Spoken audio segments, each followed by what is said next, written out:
Hey guys, Thornton here and welcome back to another video. 2020 has seen the release of some great gaming mice. In today's video, I'm just gonna try to narrow it down to what I think the top 5 best gaming mice of 2020 are. This is of course my opinion and also only mice I have tested that have been released in 2020, but definitely feel free to let me know what your top 5 is in the comments down below, but let's hop into it. Starting off with number 5, I have the Logitech G Pro Superlight, and this might be a surprise to some of you guys, and the main reason why I have it here, it's not that it's a bad mouse by any means, I mean it's in the top 5. It's just that price point. It sits out of $150. I realize it's not going to be for everyone. That price point is definitely very steep, but even at where it sits there, I mean, reducing the weight around 20 grams from original G Pro, even at that price point, I mean, it really does deliver you basically a no compromises wireless gaming mouse. Gives you that great build quality, perfectly balanced as well, really lightweight performance there, great sensor and some nice crispy clicks. The biggest issues I have had on it, which are not like game breaking, never actually affected me in game, is there is some side-to-side play in mouse 1 and 2,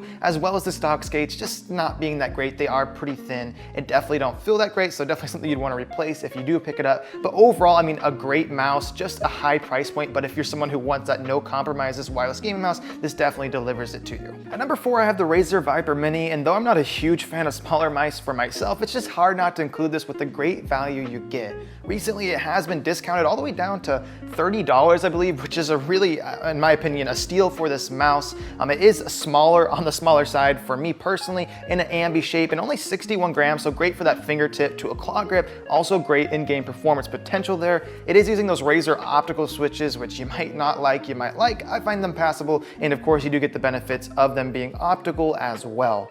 Overall, I mean, it's a smaller mouse, but it does definitely pack in some great performance there. The biggest downfall of it, I would say, is the stock cable. That Razer SpeedFlex cable is not great, and I would definitely recommend paracording it like I did if you're gonna pick it up. At number 3, I have the Razer Burst Pro. It's definitely one of my favorite mice of the year. The main reason being is because my preferred grip style on a mouse is a relaxed claw to that claw style grip, and the shape of this is perfect for that, having that hump more so towards the back. Along with that though, you get a really solid stock cable, some bigger side buttons, which I really enjoy. The biggest issue or thing I dislike about it is just the fact of the Titan optical switches. I do not like the feel of them. They're hard to actuate and don't have a super crispy or tactile response. That's just a personal opinion thing though. Some of you guys love it. Overall though, just a really well-rounded mouse, especially for those of you that like that claw grip style. At number 2, I have the HyperX Pulsefire Haste, which I think surprised a lot of people and with definitely good reason. Coming in at only 59 grams, this medium ambi shaped mouse comes with a really robust shell design as well. Really nice crispy switches, one of the best stock cables out of the box,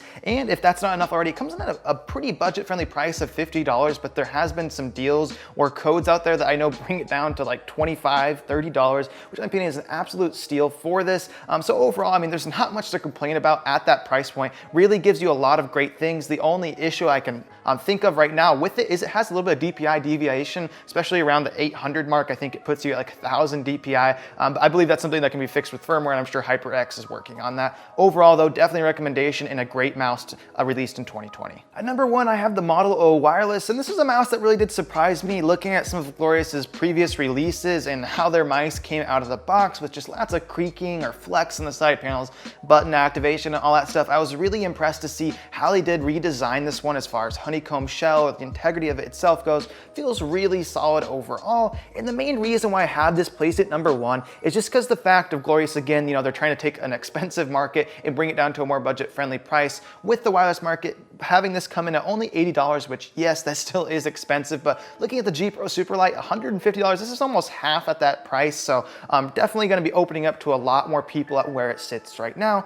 featuring that, you know, pretty familiar medium ambi shape. It's going to be safe for most people, being very similar actually to the shape of the Viper Ultimate, so it's going to be interesting to see how this mixes up the market and makes some other companies maybe try to bring some of their, you know, more expensive flagship wireless models maybe down to a more budget-friendly price with the Model O Wireless now sitting on the market. Overall, just a great mouse, and if you're looking for a wireless mouse and not wanting to spend, you know, those big bucks, I definitely recommend this one. All right guys, that's gonna wrap it up for the video today. If you do want to see detailed reviews where I actually go into, you know, a lot more depth on these, this is just a quick summary of them. I'll have them linked in the description down below, as well as purchase links if you guys want to check the updated pricing on any of them. Definitely let me know what your top 5 in the comments is down below. I know, of course, everyone's opinion is gonna vary on this. This is just my opinion, but hopefully you guys did enjoy the video, and I'll see you in the next one.